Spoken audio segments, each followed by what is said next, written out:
ہوئی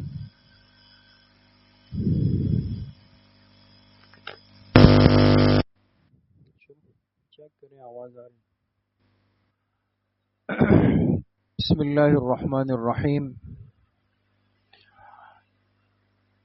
تعلیم then course تفسیر قرآن کریم کا سبق شروع ہو رہا ہے.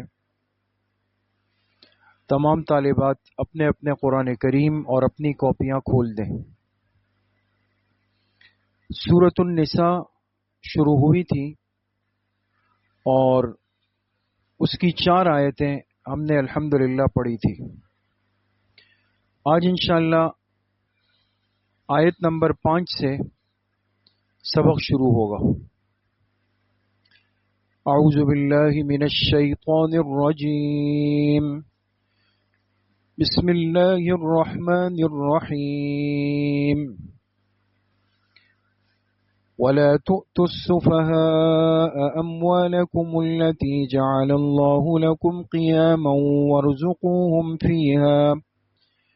وارزقوهم فيها واكسوهم وقولوا لهم قولا معروفا. صدق اللہ العظیم. اس صورت میں چونکہ احکامات کا بیان ہے اور آپ سے عرض کیا تھا کہ عورتوں کے حقوق، بیویوں کے حقوق، پھر یتیم بچوں بچیوں کے حقوق، اور اس کے ساتھ ساتھ مرنے والوں کے بعد ان کے میراث کے حقوق اور مسائل اس صورت کا بنیادی موضوع ہے. آج کی جو آیت ہے، آیت نمبر 5 سے، یہاں سے بات شروع ہو رہی ہے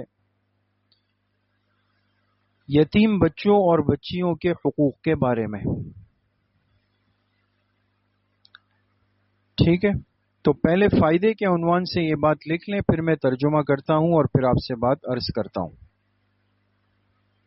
لکھیں فائدہ. آیت نمبر 5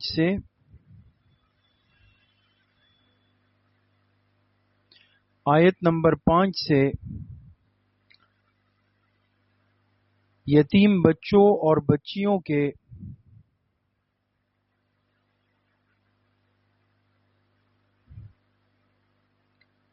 اموال کے حقوق کا بیان شروع ہو رہا ہے.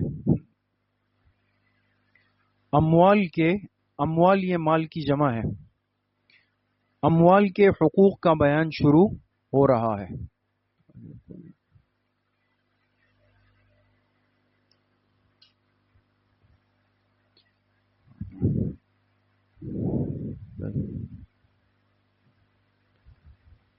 لکھ لیا؟ اب ترجمہ غور سے سنیں، لکھیں، اور پھر اس کے بعد ضروری باتیں میں آپ سے عرض کرتا ہوں. وَلَا تُؤْتُوا السُّفَهَاءَ أَمْوَالَكُمْ، اور تم مت دو ناسمجھ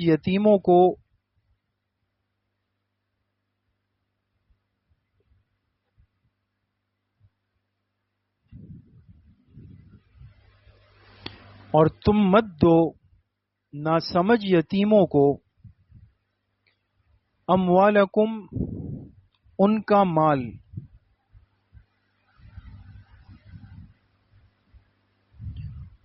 مال،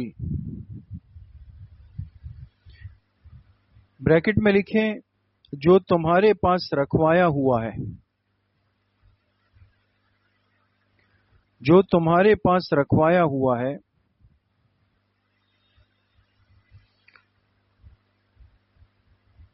التی جعل اللہ لکم قیاما، جس مال کو اللہ پاک نے تمہارے لیے ذریعہ بنا دیا ہے زندگی گزارنے کا. جس مال کو اللہ پاک نے تمہارے لیے ذریعہ بنا دیا ہے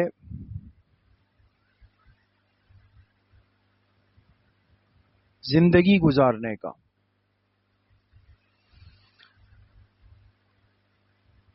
وَارْزُقُوهُمْ فِيهَا، البتہ ان کے مال میں سے انہیں مناسب درجے میں کھلا دیا کرو، البتہ ان کے مال میں سے ان کو مناسب درجے میں کھلا دیا کرو۔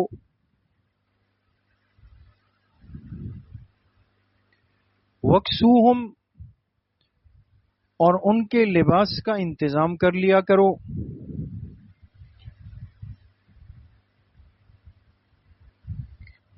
وَقُولُوا لَهُمْ قَوْلًا مَعْرُوفًا، اور ان سے نصیحت کی باتیں کرتے رہا کرو۔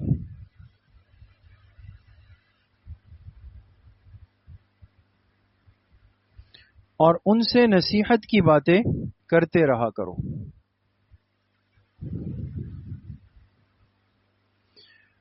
وَابْتَلُوا الْيَتَامَى،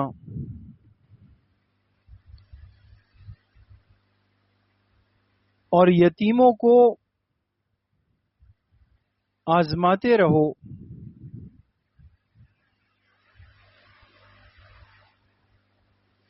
اور یتیموں کو آزماتے رہو، بریکٹ میں لکھیں چھوٹے موٹے کام کروا کر،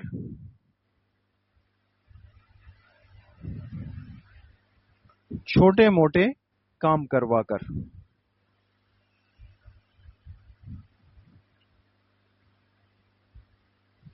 حتی اذا بلغوا النکاح، یہاں تک کہ وہ پہنچ جائے نکاح کی عمر کو۔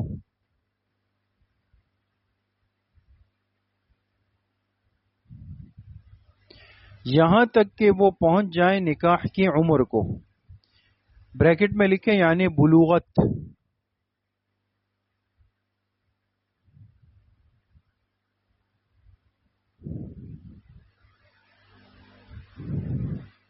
یعنی بلوغت۔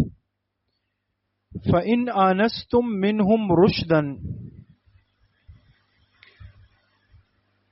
پھر اگر تم ان میں محسوس کرو سمجھ بوجھ،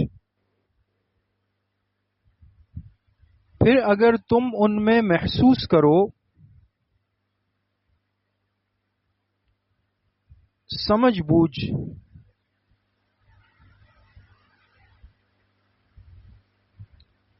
فَادْفَعُوا إِلَيْهِمْ أَمْوَالَهُمْ،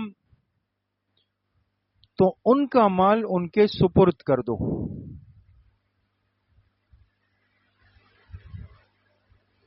تو ان کا مال ان کے سپرد کر دو۔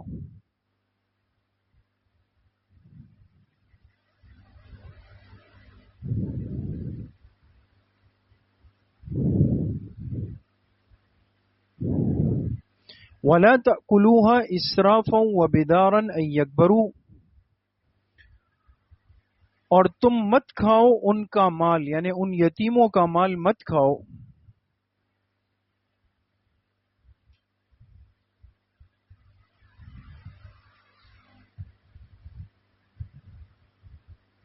تم مت کھاؤ ان یتیموں کا مال اسرافن،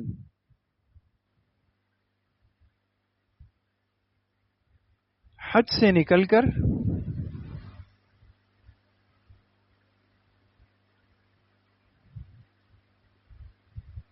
حد سے نکل کر، وبدارن، اور جلدی جلدی،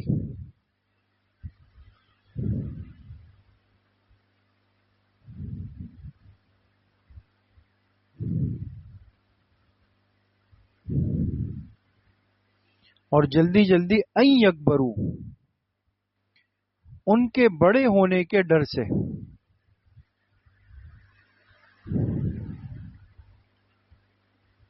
ان کے بڑے ہونے کے ڈر سے۔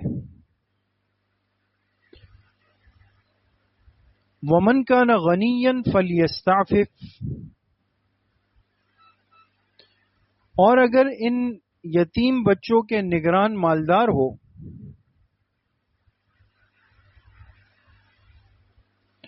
اور اگر ان یتیم بچوں کے نگران مالدار ہو،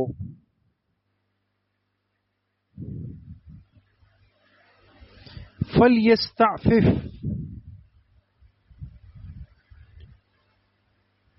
تو وہ بچتا رہے،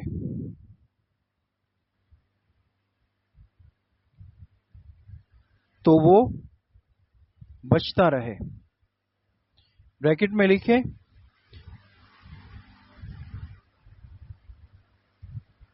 اس کے مال کو استعمال کرنے سے.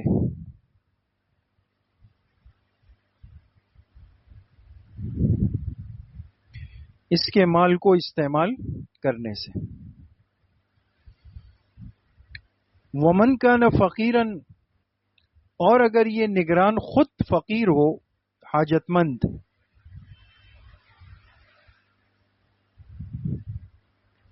یہ نگران خود حاجت مند ہو،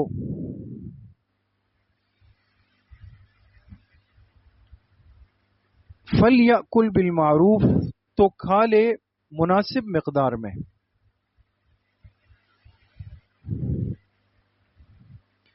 تو کھا لے مناسب مقدار میں.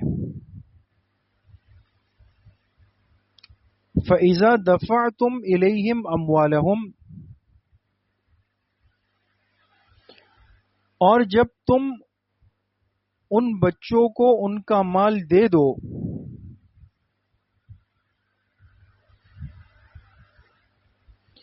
تم ان بچوں کو ان کا مال دے دو، فَأَشْهِدُوا عَلَيْهِمْ، تو اس پر گواہ بنا لو.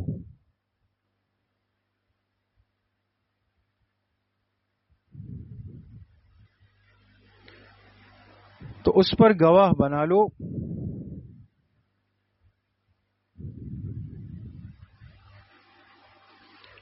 وَكَفَى بِاللَّهِ حَسِيبًا، اور اللہ کی ذات ہی کافی ہے حساب لینے کے لیے. اللہ کی ذات ہی کافی ہے حساب لینے کے لیے.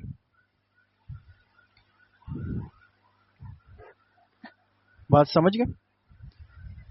تو یہ دو آیتیں تو چونکہ یتیموں سے متعلق ہیں، آیت نمبر 5 اور آیت نمبر 6.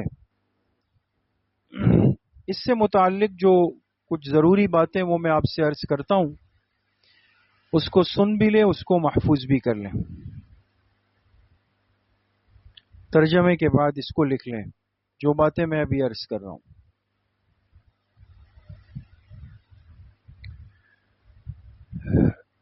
نمبر 1، سب سے پہلی بات تو یہ ہے، نمبر 1 کہ یتیموں کی نگرانی کرنے والوں کو انتہائی احتیاط کا حکم دیا گیا.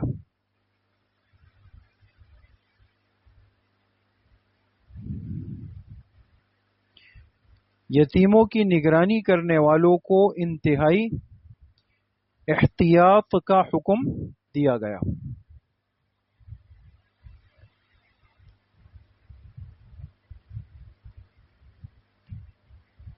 اور ان کے مال کی حفاظت کا حکم دیا گیا.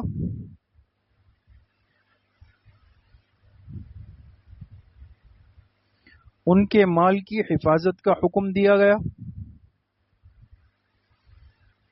اور ان کی تربیت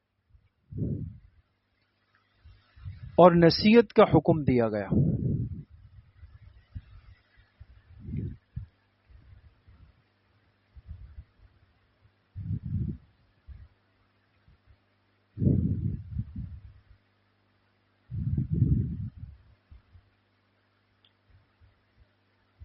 سمجھ میں آ گئی؟ یہ تو ایک خلاصے کی بات ہے.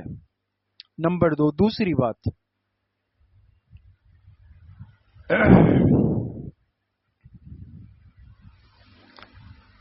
آیت نمبر 5 اور 6 میں، آیت نمبر 5 اور 6 میں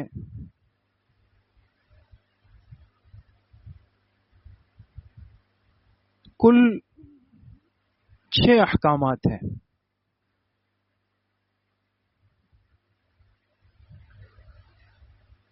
کل 6 احکامات ہیں.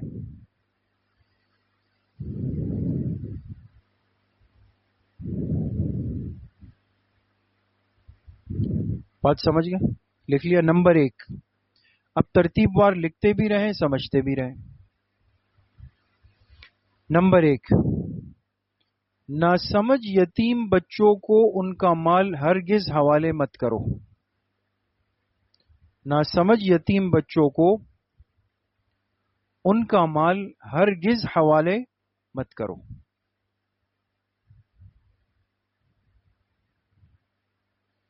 اب یہ بالکل سادہ سی بات ہے، ایک کامن سی بات ہے کہ مال کی حفاظت، اس کا درست استعمال اور اس کو آئندہ کے لیے محفوظ کرنا، یہ سب ایک عقل مندی اور سمجھداری چاہتی ہے، اور وہ ان بچوں کے پاس کسی صورت بھی نہیں ہے.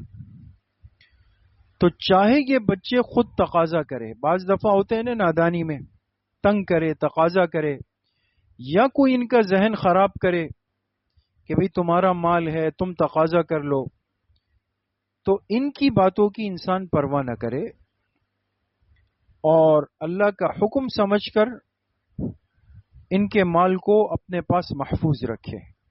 یہ تو حکم نمبر 1 ہو گیا. نمبر 2،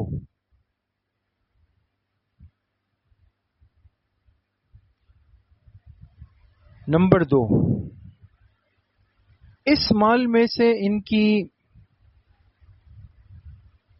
کھانے پینے اور لباس کا مناسب انتظام انسان کر سکتا ہے. اس مال میں سے ان کے کھانے پینے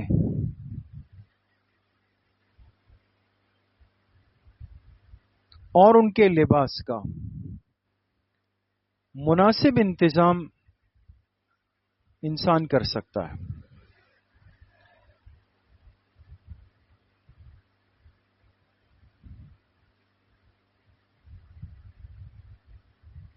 تو مقصد یہ ہے کہ چونکہ یہ جس کی کفالت میں یہ بچے ہوں گے، اب اس کا بوجھ بڑھ گیا، خرچہ بڑھ گیا، تو اگر وہ انہی یتیم بچوں کے مال میں سے کچھ ترتیب اٹھا کر انہی پر خرچ کرے، ان کا لباس لے، ان کے لیے کھانے پینے کی اشیاء لے، تو بالکل کر سکتا ہے. البتہ اس کے ساتھ ساتھ ان کی تربیت بھی کرتا رہے. صرف کھلانا، صرف لباس پہننا کافی نہیں، اس لیے کہ وہ بچے ہیں، وہ مہنگی چیزیں بھی دیکھیں گے، وہ دوسرے بچوں کے پاس بھی دیکھیں گے، ان کے دل میں آ سکتا ہے کہ یہ والا تو یہ والا کیوں نہیں، یہ چیز اتنی تو اتنی کیوں نہیں. تو سرپرست جہاں ان پر خرچ کرے، ان کو نصیحت بھی کرتا رہے، سمجھاتا بھی رہے، تربیت بھی کرتا رہے، ان کو مال سنبھالنے کا، محفوظ کرنے کا طریقہ بھی بتاتا رہے، اس کی اہمیت بھی بتاتا رہے. بات سمجھ گئے؟ تو حکم نمبر 3، تیسرا حکم کیا ہے کہ جب یہ بچے بڑے ہونے لگے،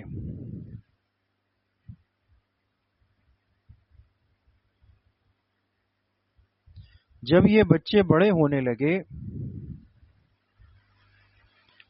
تو تربیت کے ارادے سے ان کو آزماتے رہیں.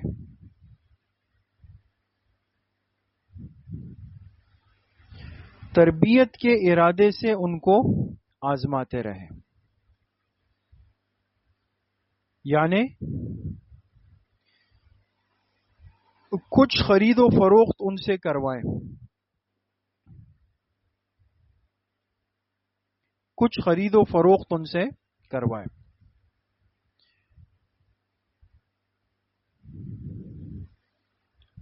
اب جیسے مثال کے طور پہ تھوڑے سمجھدار ہو گئے، 10 11 12 سال کے ہو گئے، تو بھیج دیا کہ ہاں بھائی جا کے دودھ لے آؤ، روٹی لے آؤ، پانی لے آؤ، دھوبی سے کپڑے لے آؤ. ایک مثال دے رہا ہوں. تھوڑا اندازہ بھی ہوگا کہ اس بچے نے کتنی سمجھ لی ہے، اور تھوڑا سا وہ بات چیت کا سلیقہ اور طریقہ بھی جان لے گا، لیکن یہ درجہ وار ترتیب کے ساتھ ہو.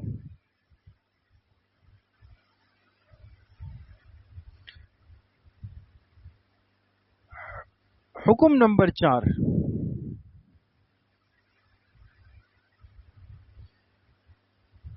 یتیم بچے کے سرپرستوں کو یہ تو اجازت ہے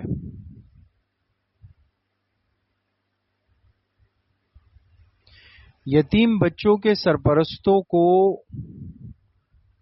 یہ تو اجازت ہے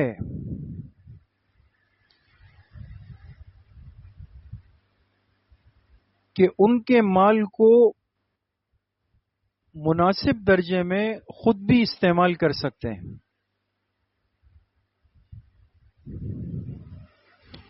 مناسب درجے میں خود بھی استعمال کر سکتے ہیں، یعنی اجتماعی چیزوں میں، صرف ذاتی نہیں، اجتماعی چیزوں میں.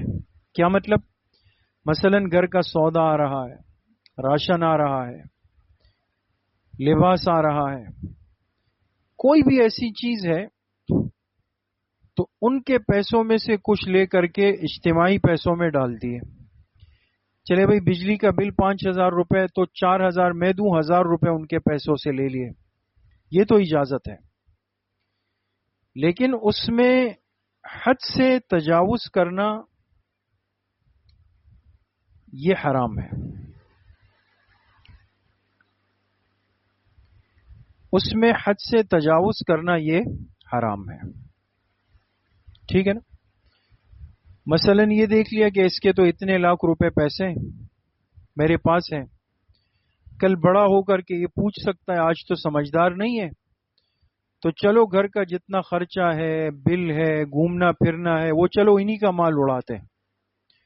ان کے بڑے ہونے سے پہلے پہلے ان کے مال کو اڑا دیتے ہیں، کل یہ پوچھ ہی نہیں سکے. اس کو شریعت نے حرام کر دیا. بات سمجھ گئے؟ ہم مناسب درجے میں اور اجتماعی کاموں میں اگر اس میں سے لے لیا جائے تو کوئی منع نہیں. حکم نمبر 5،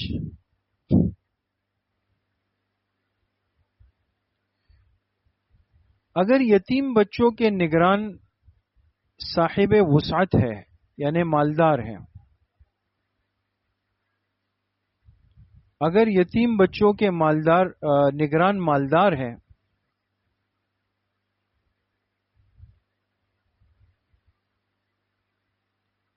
تو اسے چاہیے کہ ان کے مال کو ہاتھ بھی نہ لگائے، بچ کر رہے. اگر وہ مالدار ہے تو خود احتیاط کرے، بچے، یعنی اس میں سے کچھ بھی نہ لے. یہ تو اللہ نے خدمت کا، نیکیوں کے کمانے کا، اجر کا، آخرت کے بڑے بدلے کا موقع دے دیا. بھائی آپ کے پاس وسعت ہے، آپ انہی پر خرچ کر لیں، ان کا مال بالکل محفوظ رکھیں، کل بڑے ہوں ان کے حوالے کریں تو کیا ہوگا؟ ان کا بھی کام بن جائے گا، آپ کا اجر بھی اللہ پاک بہت زیادہ کر دیں گے اگر مالدار ہو. اور اگر نگران خود تنگ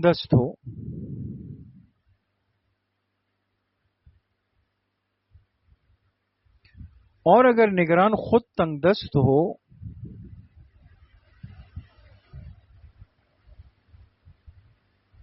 تو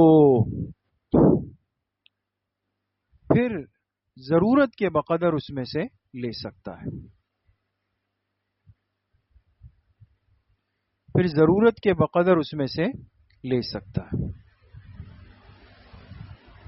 تو گویا کہ انسان اپنی حیثیت کو اور صورتحال کو خود دیکھ لے، چیک کر لے.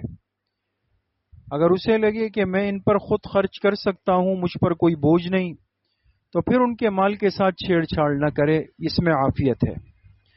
اور اگر اسے لگے کہ نہیں میرے ہاتھ بھی تنگ ہے، پریشانی ہے، تو مناسب مقدار میں لے لے، جس میں ان کا بھی کام ہو، آپ کا بھی کام ہو، ان کا مال بھی محفوظ رہے اور خرچہ بھی ہوتا رہے.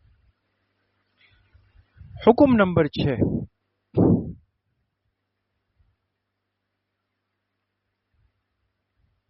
جب یہ بچے بڑے ہو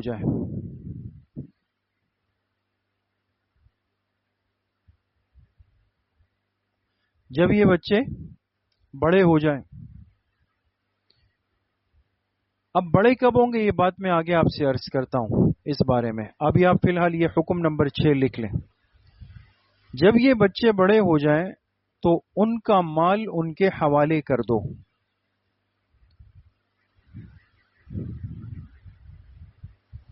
ان کا مال ان کے حوالے کر دو، لیکن اس موقع پر گواہ ضرور بنا لو.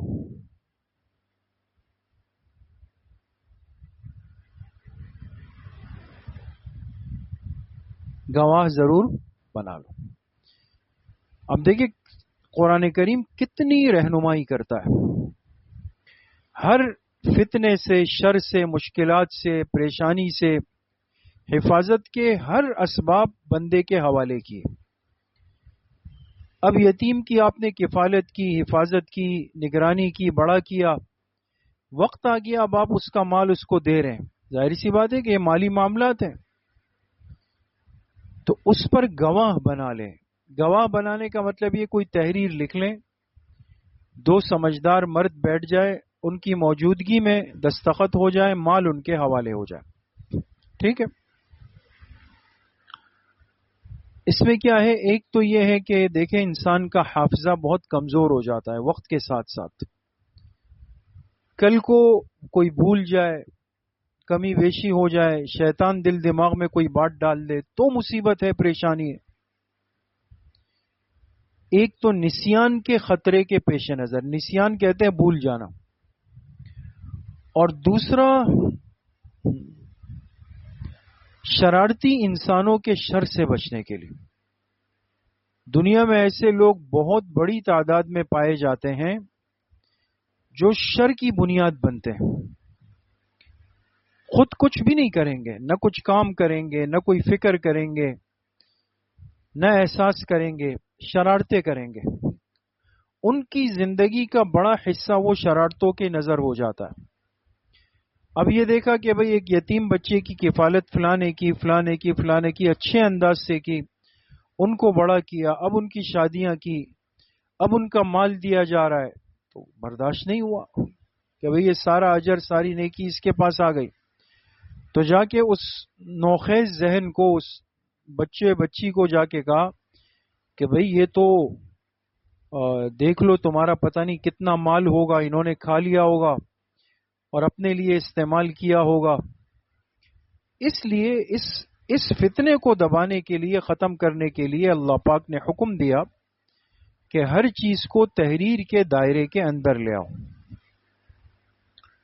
اور گواہ بنا لو، تاکہ کل کوئی شرارت کرے یا ان بچوں کا ذہن خراب کرے تو آپ کے گواہ کھڑے ہو کر آپ کے حق میں گواہی دے سکیں. سمجھ میں آ گئی؟ تو یہ کل کتنے احکامات ہو گئے بھائی؟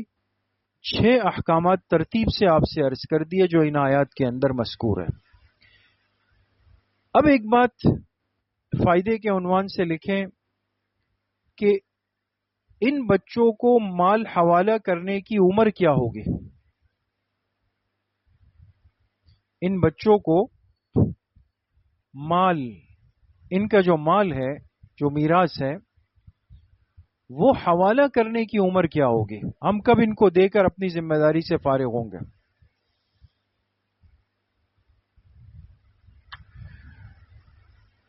اس بارے میں 2 قول ہیں، دونوں لکھیں. امام اعظم ابو حنیفہ رحمۃ اللہ علیہ فرماتے ہیں کہ 25 سال. جب یہ 25 سال کی عمر کو پہنچ جائیں، 25 سال کی عمر کو پہنچ جائیں تب انہیں ان کا مال دیا جائے.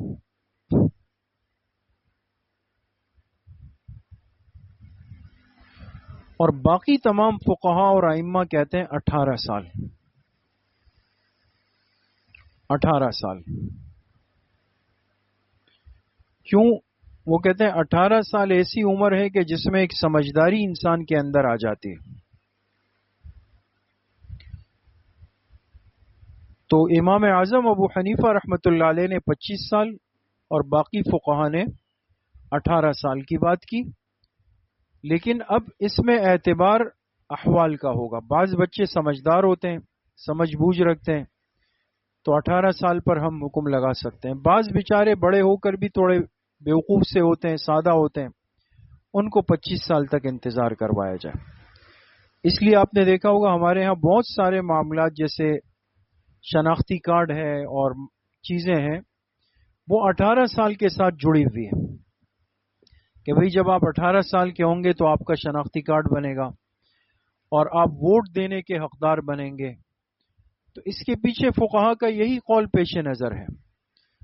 البتہ اس ضمن میں یہ کہ بعض لوگوں نے اس شادی کے معاملے کو اس سے جوڑنے کی کوشش کی کہ 18 سال سے کم عمر بچے بچی کی شادی نہ ہو، تو وہ قرآن کریم کے صریح نص کے خلاف ہے جو ابھی آپ نے پڑھا، حتی اذا بلغوا النکاح۔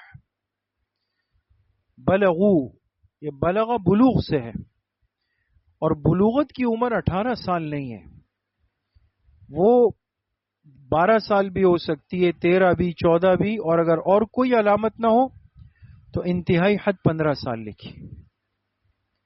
تو نکاح اور شادی کا تعلق یاد رکھیں بالغ ہونے سے ہے، اور معاملات کا، تجارت کا، لین دین کا، میراث کی حوالگی کا، یتیموں کے مال کا تعلق وہ سمجھداری سے ہے، 18 سال کی عمر سے۔ تو دونوں باتوں کو ہم آپس میں خلط ملط نہیں کریں گے۔ بات سمجھ میں آ گئی؟ تو بہرحال یہ دو آیتیں ہیں، لیکن اس میں اگر ہم غور کریں، اور آپ نے غور کیا ہوگا کہ اللہ پاک نے کتنے آسان انداز میں اور کتنی اہمیت دے کر کے ان یتیم بچوں اور بچیوں کے حقوق کو ان دو آیات کے اندر جمع کر دیا۔ تو ان آیات کو اچھی طرح دیکھ بھی لیں، کوئی بات رہ جائے تو اس کو نوٹ کر لیا کریں، اپنی کاپیوں میں لکھ دیا کریں تاکہ ہمارا سبق بالکل محفوظ رہے۔ اللہ پاک صحیح عمل کی توفیق نصیب فرمائے۔ السلام علیکم ورحمۃ اللہ وبرکاتہ۔